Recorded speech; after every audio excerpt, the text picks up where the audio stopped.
சென்னையில் 4வது மலர் கண்காட்சி தோட்டக்கலைத்துறை மூலமாக நடத்தப்படுகிறது. இன்று தினம் செம்மொழி பூங்காவிற்கு வருகை தந்து மாண்பு முதல்வர்கள் வருகை தந்து மக்களுடைய பயன்பாட்டிற்காக இந்த மலர் கண்காட்சியை துவக்கி வைத்திருக்கின்றார்கள். கிட்டத்தட்ட 50 வகையான மலர்கள், 30 லட்சம் பூக்கள், செடிகள் இங்கே காட்சி அமைக்கப்பட்டிருக்கிறது. இவற்றில் இந்த பூங்கா மலர் கண்காட்சி பொறுத்தவரை வருகின்ற 19ஆம் தேதி வரையில் இந்த மலர் கண்காட்சி தொடர்ந்து நடைபெற்று கொண்டிருக்கும். இன்றைய தினம் இங்கே ஆரம்பிக்கப்பட்டு பொங்கலுக்கு வேண்டும் என்று இங்கே சென்னை வாழ் மக்கள் கேட்டுக்கொண்டிருக்காங்க. 19ஆம் தேதி வரையில் இது நடத்தப்படும்.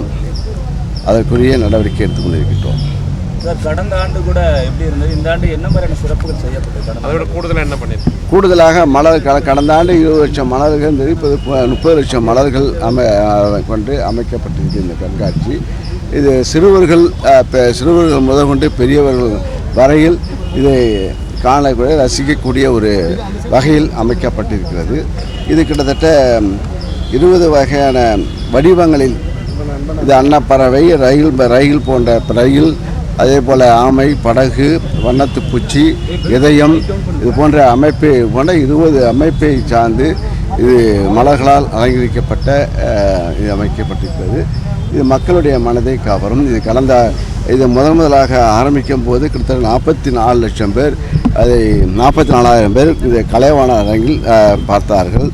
அதற்கு பிறகு கிட்டத்தட்ட 2024 1,09,000 பேர் பார்வையிட்டிருக்கிறார்கள். இப்போது பொங்கல் திருநாளை முன்னிட்டு இந்த பொங்கல் திருநாள் வருகின்ற காலத்தான் இன்னும் அதிகமான மக்கள் காணக்கூடிய ஒரு வாய்ப்புகள் இருக்கும். கட்டணம் கடந்த ஆண்டை போலவே கட்டணம் இப்போது அமைக்கப்படும். கடந்த ஆண்டு வெளிநாடு போயிட்டு வந்தீங்களா? என்ன மாற்றம் சார் விவசாயத்தில் கொண்டு வரணும்?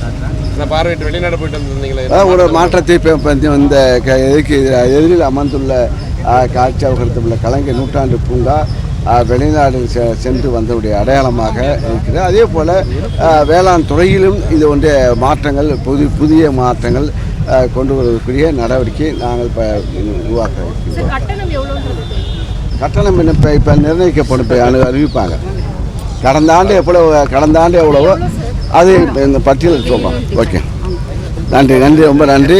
இதை நீங்கள்லாம் வெளி உலகத்துக்கு மக்களுக்கு கொண்டு செல்ல வேண்டும். நல்ல முறையில் செய்திகளை கொண்டு செல்ல வேண்டும்.